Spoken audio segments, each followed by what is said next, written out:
best thing about Carter is that he knows when to run, pass and kick, and that separates him from extremely gifted athletes who perhaps don't read the game as well as him. He's brilliant at finding space behind defences. I mean, Carter's gifts are still on show today, aren't they? I mean, he's a supreme first five, he runs the game, he's an astute tactical kicker, he's a brilliant goal kicker, and maybe not so much now, but in sort of the first 5-6 years of his career, he was an incredibly gifted runner with the ball as well. He could break defences on his own. Never was that more evident than 2005 series against the Lions, where they almost, I mean, Henry almost put the Lions out of their misery by not playing Carter in the third test. So badly did he destroy them and their fairly fragile psyche, it must be said, in the second test at Wellington, which was probably the best individual performance I've personally seen on a rugby field. I mean, he did it all. He chipped and chased, he danced down the sideline, he kicked goals from the sideline in pretty ordinary conditions and really just made the Lions' lives a misery that night. I think every single All Black that's put on the jersey over the last 20-something years has got unfinished business, and that's obviously a Webb Ellis. If there's a stain on his CV, it is the 2007 World Cup. New Zealand look absolutely staggered. They cannot believe it. The run goes on. They have not won the World Cup since 1987.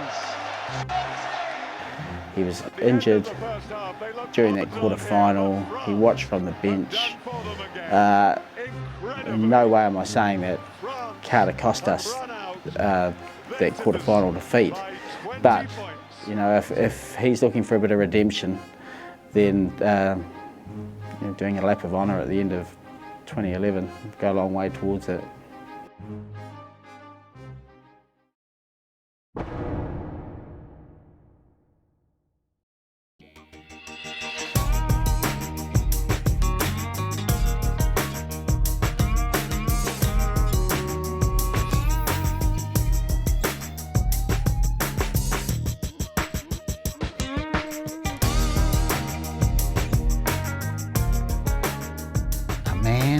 With a Meads type persona and attitude towards the game, the harder it was, the harder Fitzy went at it. He just loved it. Thrown to the first World Cup by accident, really, showed what a class player he was. He would do everything in his power, legal or otherwise, on the rugby field to make sure that whatever team, whatever jersey he was wearing that day, that they would come out with a W against their name. I think that's what we loved about Fitzy. He might be having a rough day, but he was such a dogged character, and wouldn't you love to have played alongside that man? That's what it was all about. Come play with me, and they did. He had a terrific team around him, but he still needed to galvanise them, to organise them, and the way they finished that test series win in Pretoria with Fitzpatrick banging the ground with his fist and almost massive relief, saying, thank God we've done it.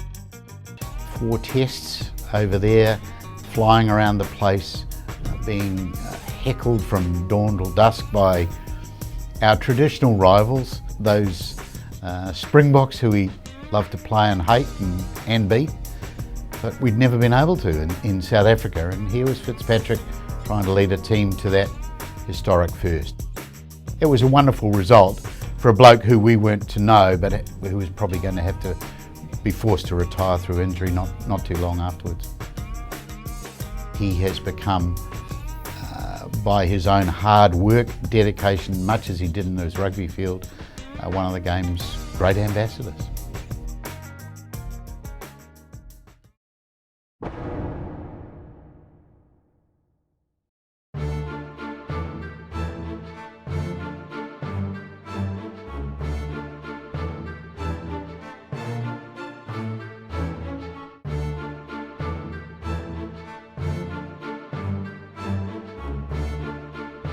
McCaw made his debut against Ireland in 2001 and won the Man of the Match award.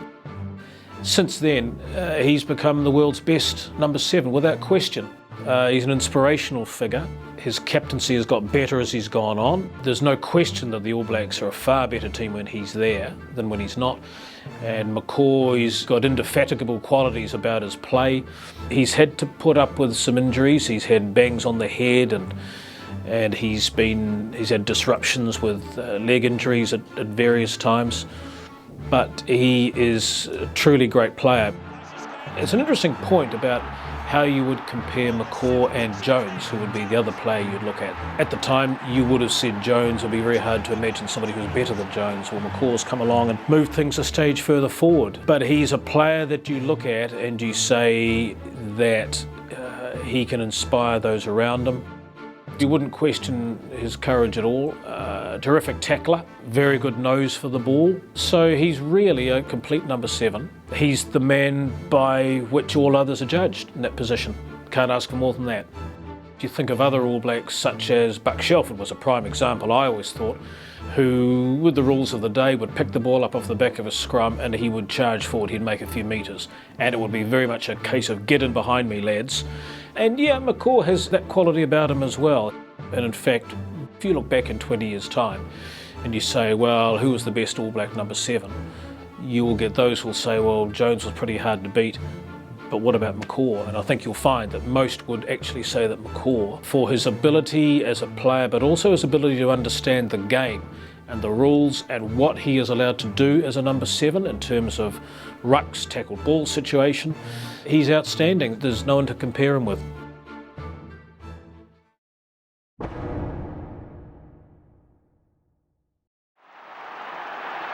Danger here. Cullen flips onto Lomu. He's still not down. He's over! And Lomu. Just look at that power. And of course, as we keep saying, he is incredibly fast with it. Watch him cut inside, off his left foot. He was a very big man, but he had this incredible balance and ability. He also had very good hands. He had an understanding of the game. Side to Lomu. Pass 1, pass 2. Here he goes again. I've never seen anyone before or since who had the power of this man, who could hold off 5 or 6 defenders who were all big, grown men, often forwards, and could not hold him. I've never seen it happen.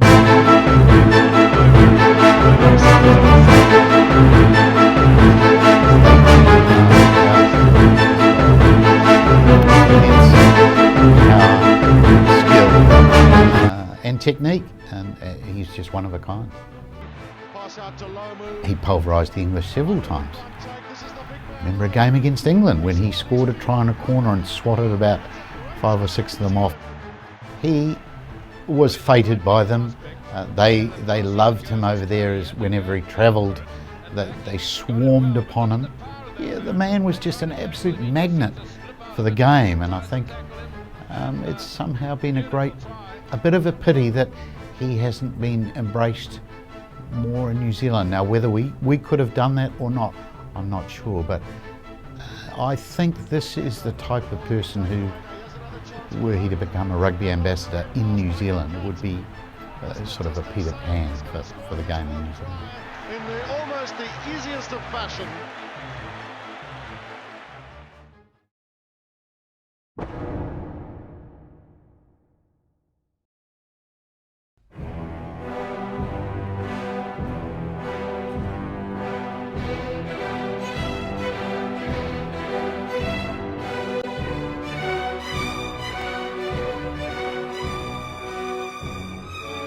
Colin Meads, by all accounts from everyone, was the player of New Zealand rugby.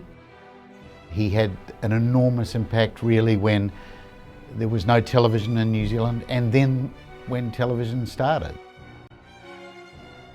I think the pictures that we saw of him out of South Africa playing, running on top of the ground, he was a lock who was supposed to have his head down in scrums and occasionally get 2 feet off the ground in lineouts and do nothing else. But here's this guy running with a ball in his hand that looked like a small egg, dummying to other players, a ferocious physical and athletic ability, enormously fit man, with a ticker like some great tractor on his farm.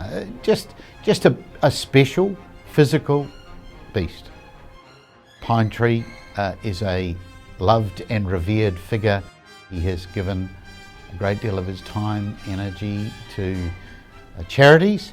He was left, right and centre in New Zealand rugby, I think, and because he played for such an enormous amount of time and to such an exceptionally high standard all the way through, he was numero uno.